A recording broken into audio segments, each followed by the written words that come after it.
Good morning, everyone. Thanks for joining us.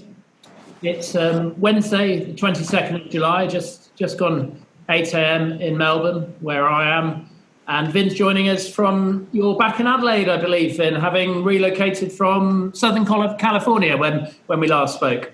It's so good to be back here. I've eaten about 5 pies and 3 pasties and many sausage rolls. It's great to be back. Yeah, fantastic. Welcome home.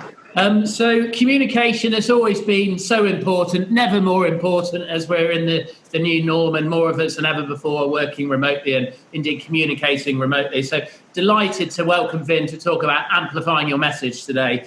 By way of introductions, my name's David Webley. I'm the founder and managing director of Granite Consulting. So if you're looking to take your career to the next level, or you're interested in understanding what some of the best and brightest businesses in the world are doing to attract and retain talent, please get in touch with me. I'm also the co-founder of Conversations with Thought Leaders, which is this platform we've created to connect our community with amazing ideas and inspiration from across the world. If you could take a minute to follow us on our new LinkedIn page, websites to follow, it would be greatly appreciated.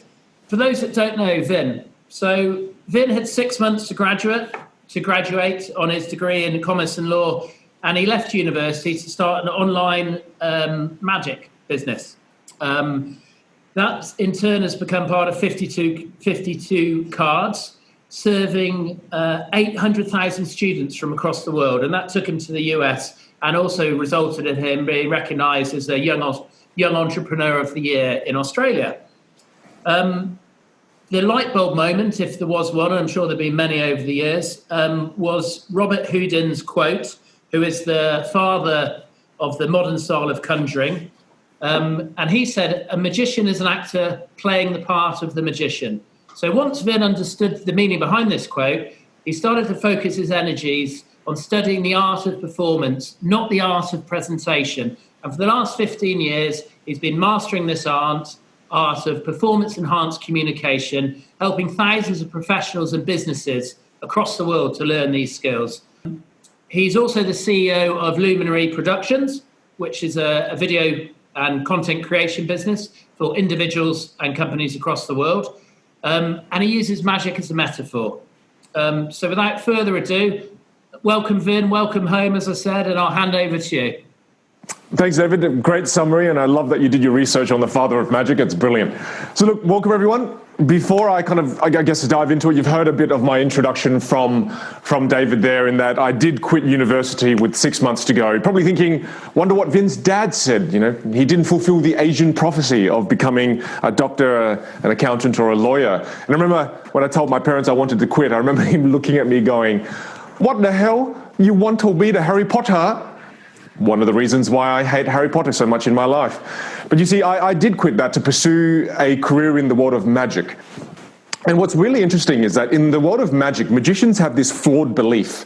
We have this belief that if we become technically brilliant, and I mean technically brilliant, our technical skill, our technical knowledge, our technical experience, if we excel in that area, we're going to become successful. And we think that's the only thing we need is technical skill, technical knowledge, and technical experience.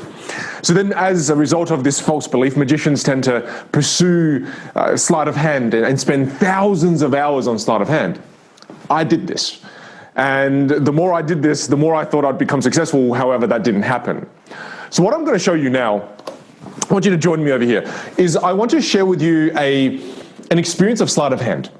And it's just going to be sleight of hand, nothing else. There's another ingredient that is critical to success, not only as a magician, but I believe as a professional, regardless of the industry you're in. So there's one more ingredient. However, I'm going to show you technical ability alone first. So one of the most technically difficult things to do in the world of magic, especially in sleight of hand with playing cards, is to take 4 aces and to lose them in the pack and then to find them.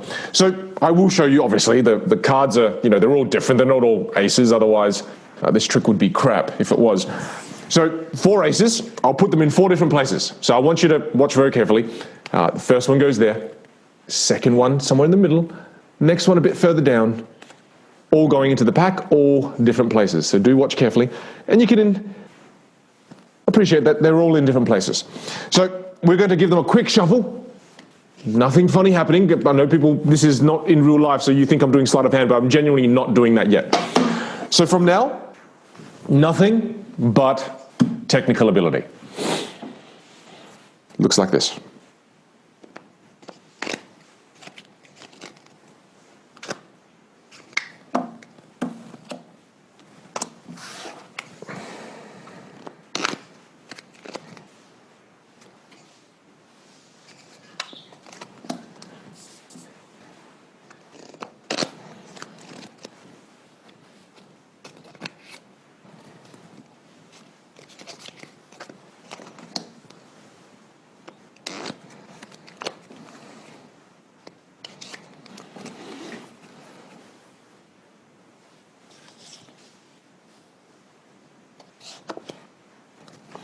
You see, that there is how magicians use sleight of hand and technical ability alone. So again, I spent thousands of hours doing this, trying to build up my technical skill and to become successful as a magician, because I thought that was the way to success. And no matter how hard I practice my technical ability, and again, technical skill, technical experience, technical knowledge, no matter how well I built that bank, I didn't become successful, because there's one more ingredient. And what you've got to realize is that I started to learn that I may be a 10 out of 10 technically, a 10 out of 10. But if my ability to communicate is only a 3 out of 10, then do people perceive me to be a 10 out of 10 or a 3 out of 10? And the reality is you are only as good as you can communicate. So as you can kind of understand and see now, it's that you don't only need technical skill, you actually need communication skills. And magicians call communication skills showmanship. It's a bit more fancy. So now I want to give you an example of communication skills paired with the technical skill that you just saw before, and just kind of see the different experience that you experience as you watch me do what I do. So again, I bring you back over here. So again, this is going to be a little fun piece of magic, and I highly recommend you engage with me in the chat section. I can see the screen over there. So again, I'm going to ask you to play a game with me. So the game is very simple. You have to keep track of the King of Hearts. So don't take your eyes off the King of Hearts. Watch very carefully. King of Hearts. Don't take your eyes off it. 1, 2, 3. Now just type into the chat section, what card do you think that is? If you think it's a king, type K. So type K if you think that's a king. You see, if you think this is a king, well, unfortunately, it's correct. It is the king. I'm just building suspense. Of course it is. There's only one card. Of course it's the king. But you see, now I'm going to make it a bit more difficult. Now there's a king and an 8. Don't watch the 8, watch the king. So if I take the king now, watch carefully. What card do you think I'm holding? So again, type 8 or type the K for the king. If you think I'm holding the king, type K. If you think I'm holding the 8, type 8.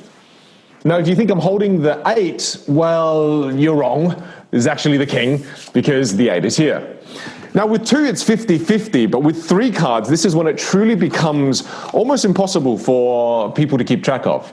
2 8s and a king. Watch carefully, focus on the king. Focus on the king. If I leave the king on the table, don't take your eyes off the king. But you see, if you didn't see it, I've already taken the king, and what's on the table is now actually the 8. Now let's do that again in slow motion. In slow motion, it looks like this. I'll leave the 8 on the table. Watch the king. Don't take your eyes off the king. Once. Watch the king carefully. Once, twice, thrice. Now I tell you to watch the king so that you don't watch this card. Because what did I have? No, I actually have the 8. Because the king's now actually on the table. You're going to have to watch the replay of this. So now if I take the king and I put it in my pocket, don't take your eyes off this. 2 8s. There's the first 8, there's the second 8. What if I told you all, even though you're watching this intensely, I can go to my pocket in a moment, I can palm the king, and I can switch the king for the 8 and the 8 for the king. Now if I can do this, would you be impressed? Hopefully you're typing yes, because if you would be impressed, then I'll do it. So right now you don't know what to watch. Do you watch my pocket? Do you watch my left hand? My left hand would be your right hand, because the camera flips things. Or would you watch my right hand, which is your left again? So again, or do you look at me when I speak? How do you watch everything when it's already done? It's power of misdirection, because obviously then in my pocket would have to be the 8. Now, in this game, they always let you win once. They go, oh, look, fine, I'll let you win one game. So they actually give you the king. And do you know why they give you the king? So it builds your confidence so you bet more money. But also magicians ask you questions so that you have to go into your head to fetch the answer internally, therefore distracting you in the present. Because you didn't see it go, did you? Again, you definitely have to watch the replay for that one, because the king's actually in my pocket. And the card on the table is actually the 8. So the $1 million question now, this is the $1 million question. The $1 million question is, if I take the king, and I genuinely take the king, leave it on the table, even show you this card, put this in my pocket now, the $1 million question is, what card do you think is on the table? I'll give you a moment to type that. For those of you who are jumping ahead and think it's the 8, very good. If you think it's the 8, very good, because this is when you're wrong, and I use reverse psychology. So now, the last component of this trick is very simple. If I want you to win, I would always give you the king. So if I want you to win, I would always give you the king. Do you think I want you to win? And the answer is simply, yes, I do. That's the king there. And I mean, how can you lose now, if you think about it? How can you lose with a magician as your friend? They're all kings. There are no 8s to begin with. That's an example, again, of technical skill with showmanship. And the experience is far superior. Even though the sleight of hand in the technical ability component in the beginning, that was way more difficult sleight of hand. This was actually simpler sleight of hand. Yet you can see the difference. Showmanship enhances, communication skills enhances the way people perceive our value and our technical skill. Back to the other camera. So then I started to realize, again, well, I've spent so much of my time building just technical skill alone. The moment I started building my ability to communicate, and I started building my showmanship, my magic career completely transformed, and it completely changed.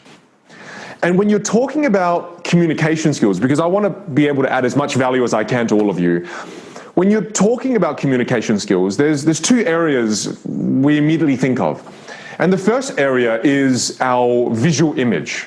So your visual image is the way you dress, and it's also the way you come across with your body language. That's our visual image. We tend to spend a lot of time here, grooming ourselves, making sure our hair is right, the way we dress looks good, and we use a mirror to adjust our visual image. But the second area of communication skills is where I find a lot of my students don't spend enough time on, and that's their vocal image.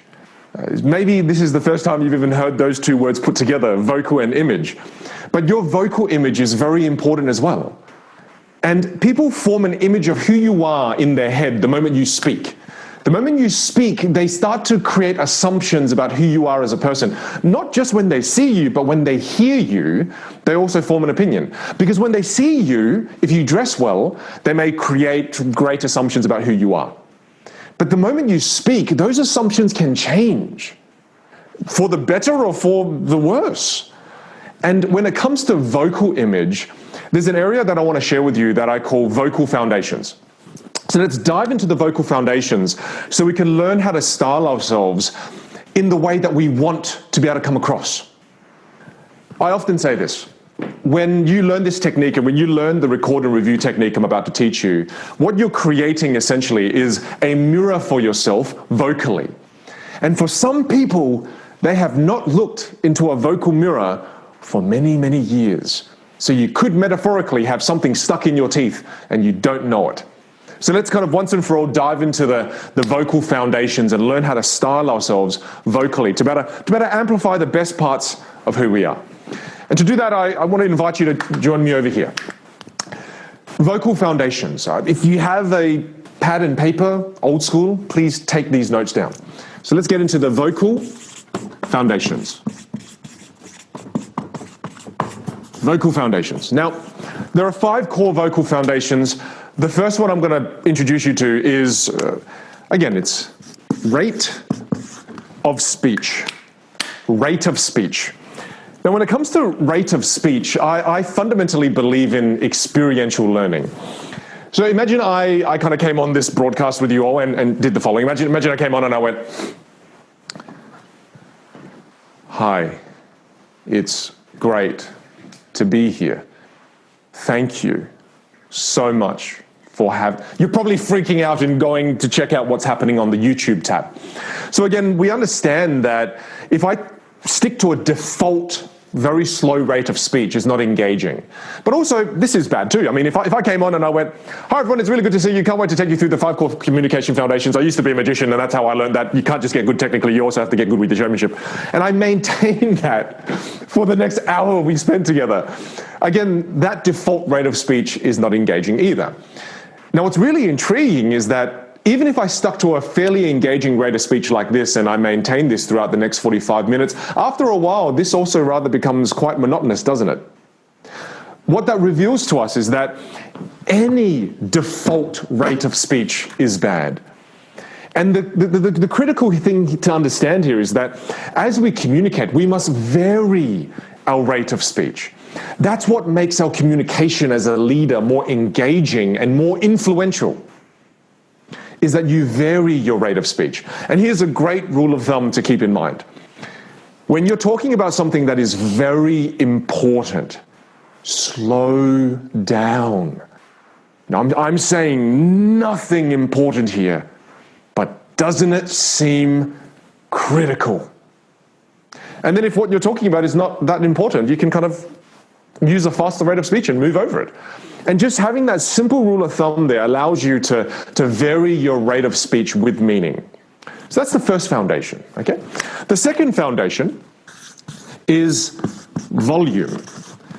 Now, volume, this is the lifeblood of your voice. It's the lifeblood of your voice. And when I look at volume, I look at it as a scale of from 1 to 10. And right now I'm using about a 5 to a 6. And when you use about a 5 to a 6 volume, it brings across many wonderful traits. So when I use a 5 or a 6 volume, right now you most likely perceive me to be fairly confident. You perceive me to have good vitality. You perceive great authority when someone has a good use of volume. And also one of the most powerful things about volume is that it helps you come across as if you genuinely believe in the things that you're saying. These wonderful qualities come across when we have volume in our voice. So again, I believe in experiential learning. So imagine I did this. Imagine I came on and good morning, everyone. It's really good to be here. I'm super excited. I can't wait to share with you everything I have to know about communication. And you see, no matter how I push this, it doesn't seem like I'm that confident. I don't seem to have that much authority, no matter how, I believe in the things that I'm saying. It lacks that quality because, again, volume is the lifeblood of your voice. A lot of my students, when they come to me, they tend to be at about a 3 out of 10 volume. Just by pushing it up a bit more, they completely change the way they come across. That is the foundation of volume. Now, the next one is pitch and/or melody. Melody, pitch and melody. And we've got to do a very simple thought experiment here. And the thought experiment is the following. I want you to think of all of you, think of a book that you've read, that you love and adore, that you've read multiple times. So think of that book.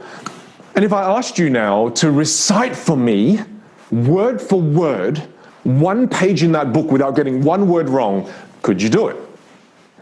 The answer is probably no, otherwise you'd be a freak. Now, let me ask you another question. Think of a song that you love and adore, that you sing often. Any song. And if I asked you to repeat for me, word for word, every word in that song, could you do it? And the answer is probably yes. And you have to ask yourself, well, why can you recite a song yet not a page in the book? A song has roughly 300 words, and a page in the book has roughly 300 words. The reason we can recite a song is because a song has melody. So what that tells us is that when you add more melody to your voice, what you say becomes more memorable. What you say becomes more memorable. And when we look at leadership, we tend to talk about the word influence a lot, because if you're a leader and you're not influential, there's an argument, are you a leader? So to me, to become more influential, firstly, you need to become more memorable. Because if people don't remember the things you say, then you're not influential. So the pragmatic way to become more memorable is to add more melody to your voice. So you add more melody, you become more memorable, you become more influential, you therefore become a more impactful leader. Now, I'm gonna push melody a little bit more because it's a very critical foundation. So I'm gonna throw you over to my slides. And I want you to listen to this piano track. And I want you to type into the chat section for me. Type for me how these piano tracks make you feel. So type some words down for me. Here we go. I'm gonna look at the chat section. So here we go. Have a listen and type what words come to mind when you listen to it.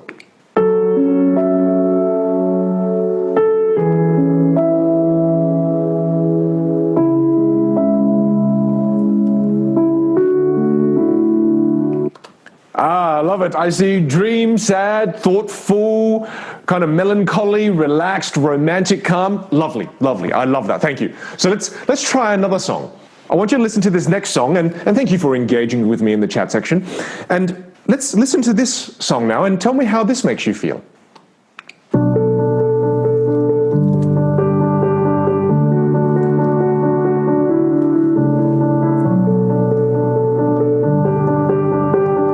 I love seeing the comments kind of stream in. It's fantastic. So inspiring, hopeful, energetic, beautiful. This is a really interesting concept because here's the thing. None of those piano tracks that I played for you had any words. How did you know how to feel? What that tells us is that there's a world of meaning that lives underneath the melody, that lives underneath your voice. There's a melody that lives underneath your voice. This is why some people say, oh, when so-and-so walks into the room, they just kind of lift the room. And this is also why they say some speakers are inspirational, yet some aren't so inspirational. Or some leaders are so inspirational and some that aren't. And it's generally, it comes down to the melody that lives underneath their voice. So to me, please become aware of this, and I'm going to teach you a self-awareness technique later so you can discover what melody lives underneath your voice, so you can kind of avoid, there's a certain melody that comes in and just, hi everyone, it's Monday, and it's 5 days till Friday. We all know there's certain people like this, and the melody can just kind of, it can just suck the life out of us, because it's like, again, listening to a sad song, it makes us feel sad. Let's move into the fourth foundation. And if I had to pick a foundation that I thought was the most critical, I would say it's this one here. So the fourth foundation is tonality. Tonality. And tonality is the emotion that lives underneath your voice. Different to the melody. This is the emotion that lives underneath your voice. So please genuinely try this with me. I want you to, even though you're sitting in your homes or your offices and you might be surrounded by your family members or colleagues, just do this anyway. In the world of psychology, they say there are 6 core human emotions. You've got happy, sad, disgust, surprise, angry, and fearful. So they say these are the 6 core human emotions. And each one of these core human emotions has a facial expression associated with it. So I want you to try this for me. I want you to do a really sad face. And please don't half-ass this. Go both cheeks, okay? So I want you to make a really sad face, Come on, sad. And in a moment, we're all going to say, as I count down from 3, just say out loud, just say good morning, everyone, but with a really sad face, okay? So 3, 2, 1, good morning, everyone. So if you did this, notice how you sounded. You sounded awful. You sounded terrible. You sounded miserable, okay? So we're going to try the exact same thing, except this time, I want you to have a big smile on your face, kind of slightly serial killer smile. So have a big smile on your face. And in 3, 2, 1, we'll say good morning, everyone, again. So big smile, and in 3, 2, 1, good morning, everyone. I hope you notice the difference. What that tells us is that, and please, this is a big kind of aha moment. I hope this happens for you as it happened for me when I learned this. But what this tells us is that if we want to add more emotion into the way we communicate, we need to move our face.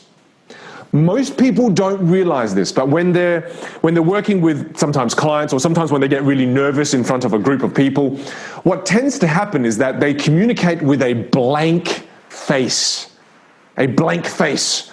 And a blank face is a face where, to give you a direct example of this, I'm going to come a little bit close, but a blank face is, again, it's just, I communicate with a blank face, not realizing that, again, there's no expression here. And imagine you had me on here communicating like this to you for the next, again, 30 minutes, and we just maintain this again, and there's no variety here. I believe in experiential learning. So this is what happens when someone hasn't looked in a vocal mirror for a while. Can you see what I mean? So this is why tonality is so important. And when you meet someone and you go, oh, this person seems so they seem so charismatic, or they seemed as if they seemed very authentic. A lot of authenticity is correlated with someone being able to express their emotions rather freely. And if you've got a blank face, then it doesn't seem like you express any emotion. Therefore, this person doesn't seem very authentic. So to me, please be conscious of this. And this is the biggest thing that I find. If you fix this, it really does change the way you come across. So again, just be aware, move your face more. If you want to move people when you communicate, move your face. And a simple way of putting it is that your face is the remote control that allows you to inject emotion into your communication. Change the channel sometimes. Otherwise, we tend to get stuck in another type of face. It's called RBF. And if you don't know what that means, just Google it. RBF, resting something face. The final foundation. The final foundation is the pause.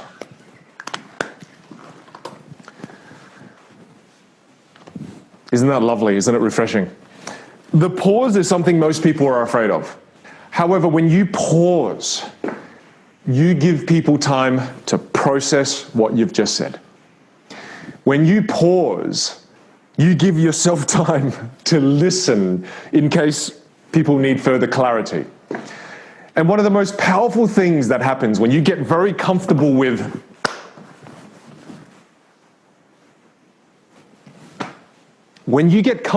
that, what it does is it helps you remove all the ums and the ahs from your speech. So often, it's not our fault. We haven't been taught these things in formal education. But the thing is, the ums and the ahs, they decrease the clarity of your message. It takes away so much from your authority and from the way people perceive you as an expert. So what's really important is you need to experience this. Because imagine I was speaking to all of you, and I was going through the vocal foundations, and do you know what I mean? When you talk about rate and volume as well, and you're probably going mad, and rightly so, because what it does is that auditory clutter, it decreases the clarity of my communication. Yet again, if you got comfortable with the pause and you eliminated these non-words and the filler words, that increases the clarity of your message, therefore increasing the impactfulness of your communication, making you more influential. These are the 5 core foundations. And again, you can make it more complex or keep it this simple. I believe simplicity is distilled wisdom. And when you see a great communicator, what they're doing is they've mastered these 5 core foundations. They've mastered these 5 core foundations. They didn't get good at it, they mastered it. And the last thing I'm going to share with you now before we dive into Q&A with David is I want to share with you a self-awareness technique that's going to allow you to really style yourself. This is metaphorically now me showing you how to create a vocal mirror, a vocal and visual mirror for yourself. And I call this record and review. So very, very simple and straightforward. Record and review. Record and review. Now, the first thing you need to do when you're going through this process is you need to record a 5-minute video of yourself on your phone speaking. So record a 5-minute video. A 5-minute video, okay? And you could just be talking about your day, what you had for lunch, what you did yesterday, talk about a passion that you have, and just talk kind of non-stop for 5 minutes, and preferably you're standing while you're doing this. And then once you've recorded the video, again, it's called record and review. So the first component is record. Now we review the video in 3 different ways. And the first time you review the video, you take the video and you turn the sound all the way up, and then you turn your phone over so you cannot see yourself. Because what you're doing is you're doing an auditory review. So you're doing an auditory review. And then listen to yourself. And as you're listening to yourself, go through the foundations. How's my rate of speech? Am I speaking too quickly? That's making me come across as if I'm nervous. Am I not varying my rate of speech? How's my volume? How's my pitch variety, melody? What melody lives underneath my voice? How about my tonality? Am I moving my face? Am I pausing enough to give people time to absorb what I'm saying? So take a whole bunch of notes. And what you're essentially doing here is you're building self-awareness on how you come across to others. So you can slowly pick one thing at a time to improve vocally.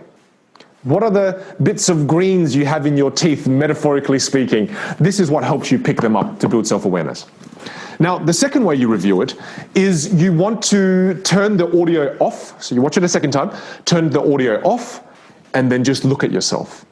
And here you're doing a visual review. It's a visual review. So have a look. And again, this is where you pay particular attention to. Before, I didn't hear any tonality. I didn't hear any emotional changes in my voice. And then when you look at it and you're doing a visual review, you go, oh, it's because I didn't move my face. I need to move my face. Maybe something with your hands, you keep putting them in your pockets. Maybe you keep holding your hands like this, and nobody does this while they're communicating, but I'm just saying, look for those visual tics or we've spoken about auditory clutter. What about visual clutter? Are you doing things with your hands that distract people from your message? Are you kind of leaning on one foot? Are you kind of, not well balanced? Take some notes, build awareness. And the final one is this time you're not watching and you're not listening. This time you get the video or the audio transcribed. So get it transcribed. Get it transcribed. And when you get it transcribed, sit there with a highlighter, and whichever transcription service you use, make sure while you're getting it transcribed, you check the boxes that say leave in the sounds. Get them to transcribe the sounds and the filler words. So they'll actually transcribe everything as is. When you get it back, grab a yellow highlighter, because using any other color is crazy, but use a yellow highlighter and go through it and start to highlight and build self-awareness on what your non-words are. Build self-awareness. And then also build self-awareness on, and this is a critical one, on what your filler words are. Words you use over and over and over again. For me, it used to be okay. I used to say okay at the end of almost every sentence. It was really, really frustrating. Okay? Oh, it feels so good to do that. But I need to stop. I need to stop doing that. So now you're building self-awareness on so many levels, auditory-wise, visually, and also with the content, your words that you're using. This process, if you do it once a week and you do it for the next 10 weeks, this completely cleans up the way you communicate. 10 iterations of this completely cleans up the way you come across. It improves your visual image and your vocal image. All right, well, look, I've spoken a lot. This is just I believe this is something very fundamental if you want to improve the way you come across. Thank you all so much for listening so intently, and really you're forced to. But I'd love to throw this back now to David as we engage in a bit of Q&A. Yeah, awesome, Vin. Really, really fascinating. So we've got about 20 minutes or so, and we've got questions coming in thick and fast. But just a few things, and if we can just wind it back to start with. So in 2013, when you were awarded Entrepreneur of the Year in South Australia, I read something that really I found fascinating, and the quote from your father and his brothers saying, "It is I who determines my limitations, and my past does not dictate my future." Do you mind sharing a bit about the story of your family behind this philosophy and your backdrop? Yeah, absolutely. My parents are refugees from Vietnam, and my dad is a very inspirational person in my life, as well as my mum. And And my he's got 7 brothers, and they've always allowed their history for a big part of their lives to dictate the way they see what's possible for them in the future. And when they came to Australia, it was amazing seeing my dad grow up, because one of the most inspirational things that I saw my dad and his brothers do was that all the brothers worked on the farm, and they did farming. They sacrificed their own education. They weren't going to go to school because they couldn't afford to send every one of the brothers to school. So they all went to school. They all went to the farm except one brother, the youngest. So they sent him to university and high school to study. So they all worked to save money for him. And this is just to give you an idea of what it was like growing up. So all of them worked for his future. And my uncle got into pharmacy. It's a 4-year degree. He took 9 years to complete that because he didn't know English, but somehow still managed to complete the degree. It was an incredible journey, but then all the brothers paid for that. And at the end of it, they saved up enough money to help him buy his first pharmacy. And with no expectation of anything in return, just kind of this wonderful kind of, we are the stepping stone for our family. And then the youngest brother kind of helped out all the other brothers in return by helping them buy property and learn about property and learn about investing. And I've seen them build great businesses together. You know, they built one of South Australia's first Asian groceries and, you know, restaurants and pharmacies. And it's incredible to watch their journey. And when I asked them, how were you able to do all of that?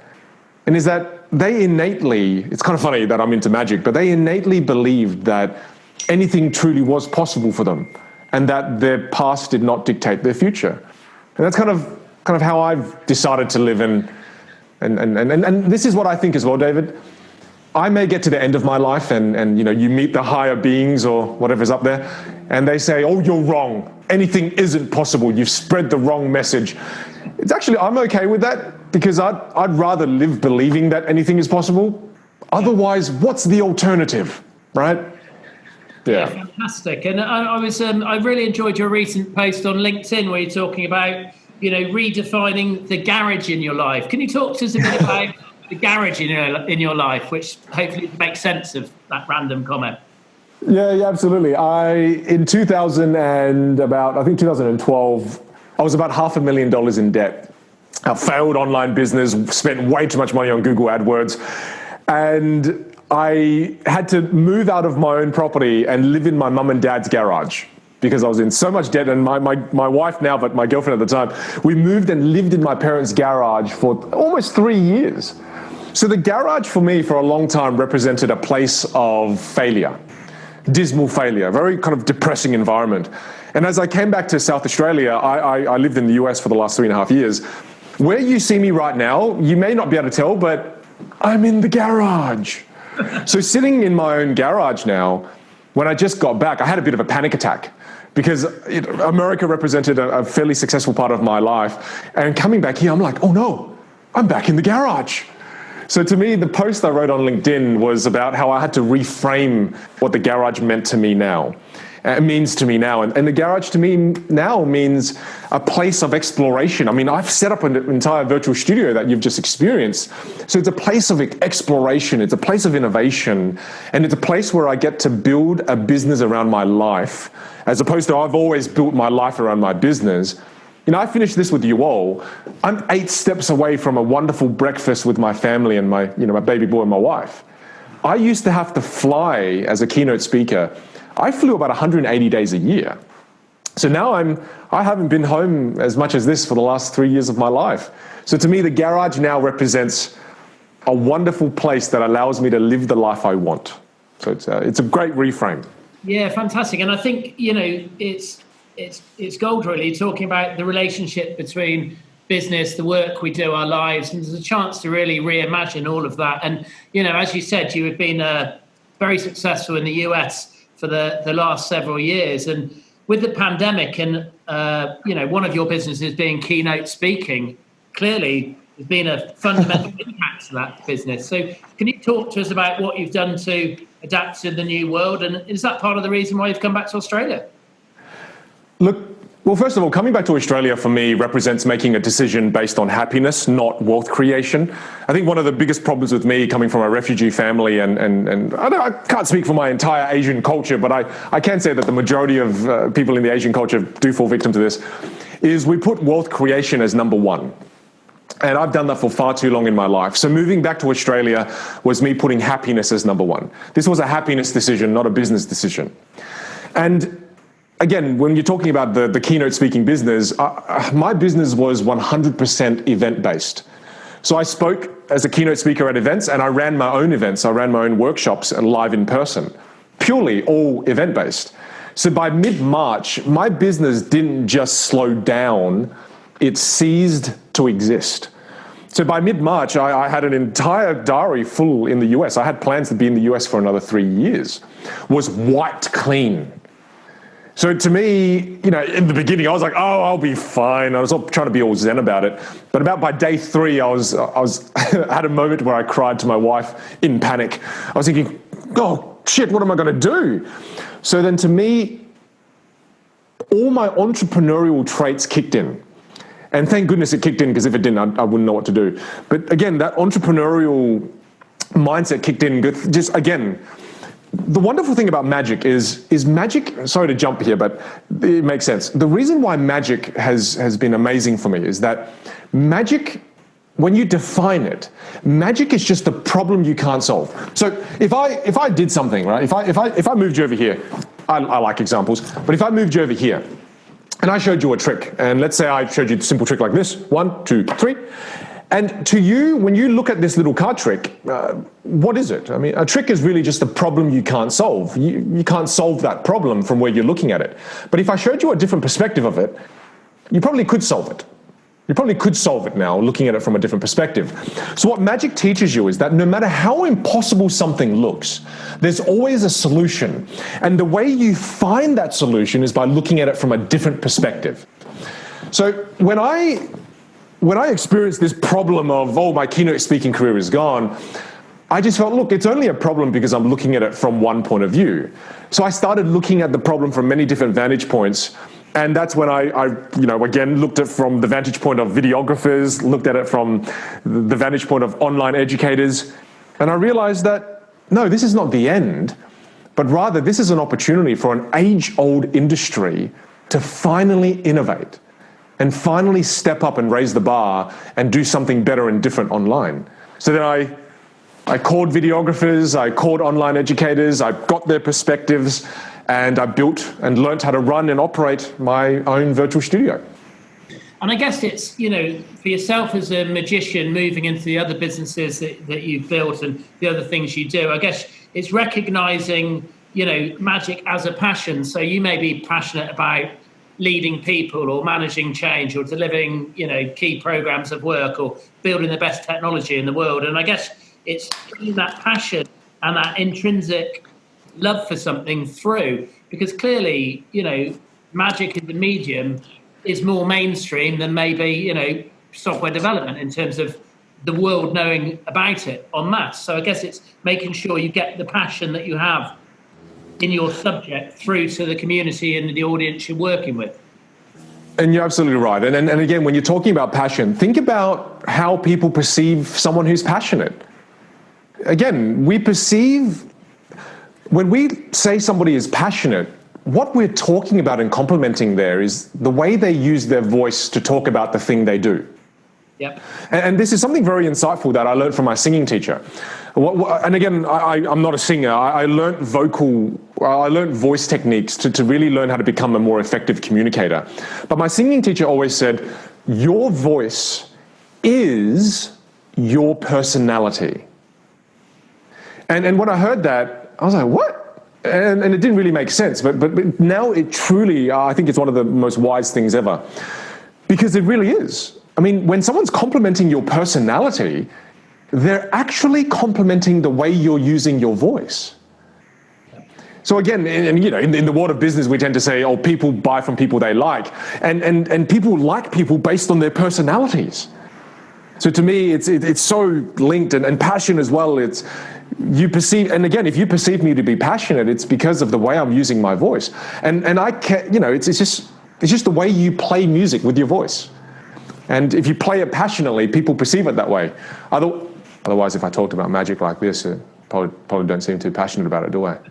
So again, it's just giving you an example. Yeah, absolutely. It's really bringing through the enthusiasm. And we've got a lot of questions coming through. But I just wanted to briefly touch on melody. Now, I loved the melody concept and you were speaking about it. And I'm not necessarily suggesting you should form a company choir, although maybe that is a but how important do you think it is to get a company melody as well as the individual melodies? And things like, I guess we talk about values alignment between company values, individual alignments, shared purpose, shared missions, that sort of stuff. So can you talk to us a bit about the alignment there?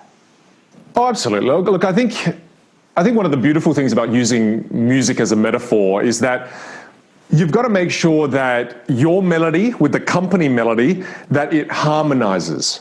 Yep. I think there's got to be harmony between your melody and the company's melody, right? And a lot of the times what you find is you'll go into a company, and this happens, I've been in boardroom meetings where people bring me in to look at the way the execs are communicating, if it's effective or not. And you'll see that there's no harmony in that room. And there's no harmony based on the values that they're not aligned, but more than that, even in the way they communicate. There's people who come in and immediately when they come in, they have a very different kind of melody in the way they speak to their people. And then you have the other people who are just, so that's not harmony. And one of the beautiful things about learning the foundations, to quickly bring you back to this for a second, is that when you meet someone, if you want to harmonize with them and build exceptional rapport with them, then you've got to adjust the way you communicate to their foundation. So if I met someone, again, this is what I believe makes me a fairly dynamic communicator, Hal Gross complimenting myself. But when I meet people, I adjust and I harmonize with them. So if I meet someone, one of my students, they're very shy. If they're very shy and they're fairly quiet, if I kind of come in and go, "Hi, welcome, I'm Vin, great to meet you," I'm going to freak them out. So if they're quiet, I adjust my volume and I come in and say, "Oh, hey, I'm really glad you came to the class." So I still have vocal variety, but I drop down to their level just to be able to build rapport, so then I can take them where they are and move them to where I want them to be. So to me, this concept of harmony is very important in the way you use your voice, but also make sure that you're aligned with the company values that you're a part of. Make sure, there's alignment there. Otherwise it would lead to a lot of misery, I think. And just a quick point around pausing and communication. I mean, one of the things I'm hearing from a lot of people I'm speaking to, like many of us on Zoom, Teams, Blue Jeans, other forms of virtual communication, is it's sometimes hard to know when to segue if you can't read the audience when the other person wants to speak. You miss the anecdotes or the 2-minute corridor conversations. I mean, as a child, I used to love the Dukes of Hazzard, so it would be, walkie-talkie, over. But any tips you can give, because sometimes it might feel hard to know when it's kind of your turn to speak, right? Yeah, look, what I would say is, especially over Zoom, make sure you have the video on. Because when you have the video on, you can see visual cues on when someone wants to add a point. Generally when people want to say something, there's lots of visual cues. They lean in a little bit more. You see their face light up as if they want to say something. That's very important. I think when you don't have the video camera on, it becomes extremely difficult when to know when someone's about to want to contribute to the conversation. So having the video on is definitely going to be helpful. And then also just routinely, just getting into that, building the habit of pausing more frequently. And when you pause more frequently, what you're doing is you're giving other people more opportunities to jump in. Otherwise, when you don't do that, you kind of just race through and don't give anybody any opportunities. So to me, find more opportunities to pause and invite them to speak. And it's extremely pleasant because, as my wife tells me, I talk too much. So we've got some questions coming through, and I don't think you've talked too much, Vin. It's been fascinating, but we'll start with a few of the questions. So we've got a question from John Murch, and I know he's joining us from the UK, where it's all getting on for midnight over there. So John says, what would you say to work on first? Your technical skills or your communication skills when you're trying to improve on both? There's always arguments people talk about. They go, "Oh, should I, am I the technical kind of team or am I the communication team?" And John, you've answered that yourself, mate. The answer is both. The answer is both, and we tend to not approach these things with both in mind. We tend to go, oh, should I do this or should I do that? And when it comes to communication and technical skills and your career professionally, the answer is both. You've got to build both, and they've both got to be just as good. And to me, that is the optimal place you want to be. However, you work on them one at a time, but ideally you want both ultimately. So to me, do this record and review process. Go through this process, John. You will be, most people hate this. They never want to see themselves or watch themselves back. But again, this process, 10 times, it completely changes the way you come across. And one more thing I'll say here is that if you've spent the last 10 years building technical skills, then it's worth focusing now on building your communication skills, because you're probably brilliant. And as a keynote speaker, I see this time and time again. Companies have 10% of their people are high performers, 5% are high performers, and then they've got this 80% in the middle that are kind of average, and then kind of the people they need to fire on the bottom. And this group of people who are average, they're actually not average. They're technically brilliant, but they're just unable to show the company how brilliant they are because of their lack of communication skills. So to me, so many companies are sitting on this pool of talent that is currently invisible. And when you teach them how to communicate more effectively, all of a sudden, instead of having like a 5% kind of top tier, you've got access to this huge amount of talent that right now they're invisible because of their inability to communicate. Got time for a couple more questions. So we've had a question in saying, can you give any tips for people who might be accented? So, not English being your second language, or maybe even your third or fourth language. Absolutely. So look, when it comes to speaking, so, I have a bit of fun with my dad's accent. When I'm doing my dad's accent, think about it. What am I doing? So when I say, what the hell you want to be the Harry Potter, right? What am I doing there to have that accent? I'm moving my mouth differently. So the reason people have an accent when they're speaking English is because, let's say I'm Vietnamese, or I am Vietnamese and my dad's Vietnamese, but that accent comes across into the English language because we're bringing into the English language Vietnamese mouth movements. Again, you've been speaking Vietnamese your entire life, so you're so used to a certain set of mouth movements. So what you need to do is, and again, I want to frame this by saying that I don't think accents are a bad thing. I think it's what gives us flavor. It's one of the things that people in America love so much about me is I sounded Australian. So to me, accent isn't bad. However, it is bad if it distracts people from your message. If your accent is so thick and it distracts people from your message, it's a problem. So the way to fix it with that foundational understanding that it's a set of mouth movements is that you need to learn the English set of mouth movements. And the best way to learn that, very easy. I prescribe this as a vocal pharmacist. 5 minutes a day. I want you to grab a book, and when you're reading it, I want you to over-exaggerate your mouth movements so that you're embedding this new behavior. So again, if I was reading this with over-exaggerated mouth movements, take a step backwards so that all may see the position of the coins. And you overdo this. You overdo it. And when you overdo the mouth movements, it lightens the accent. It doesn't get rid of it, it lightens it, which enhances the clarity, therefore enhancing your communication. So again, 5 minutes of this, do this every day. Trust me, you do this for a month, it lightens the accent, it enhances the clarity. One more question, and then I've got a couple of closing points. So some days are good and bad. This is from Weber. You might be tired, energetic. Sometimes we're just not feeling it. So how do you maintain a consistent communication style, regardless of what's happening behind the scenes? Firstly, I think multiple things are important here. Sleep, nutrition, and definitely exercise. I think you've got to be healthy. The body has to be in good condition for you to operate at an optimal state at all times, and communication is a part of that. So again, make sure your nutrition is right, make sure your sleep is good, and make sure you exercise. I think these are three very important things in life. Now, the other thing is to understand something, kind of a concept or a philosophy to understand, and it's that we tend to think of generosity in terms of money or time. I can be generous with my money, I can be generous with you with my time, but people don't realize that I think one of the most one of the most important areas to be generous is with your energy and the way you communicate. You see, the way I'm communicating right now to all of you, it takes an awful lot of effort. This isn't easy. This isn't how I don't sit there and talk to myself like this. I'm not as charismatic when I'm by myself, right? But when I speak to you all, I know I have an opportunity to have impact. It's about just realizing that we can give to the people around us, our clients, our family, our communities, with our energy and the way we communicate. We really can give them so much through the way we communicate. Put effort into it. And as my singing teacher would always say, if you can't play it beautifully, don't play at all. Yeah, fantastic. Quick one around your workshops, and we're going to send out a link to your workshops you run.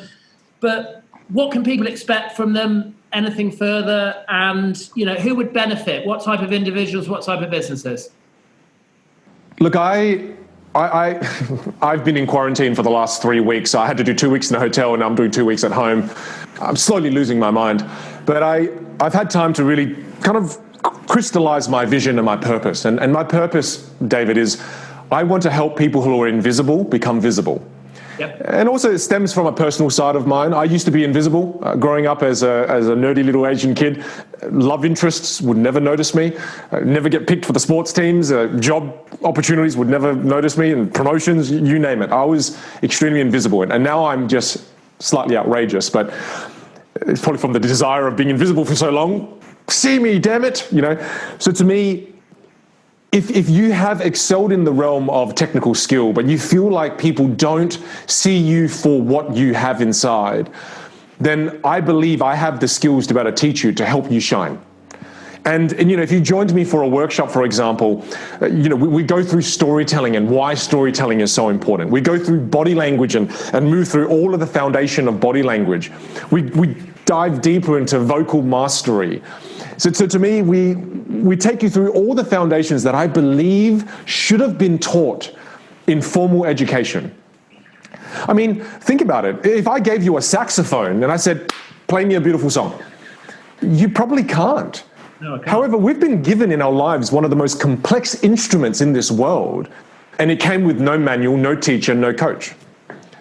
So again, if you joined me, right now I'm doing all my workshops virtually. So you can join virtual like you've just experienced. That's why I have this studio.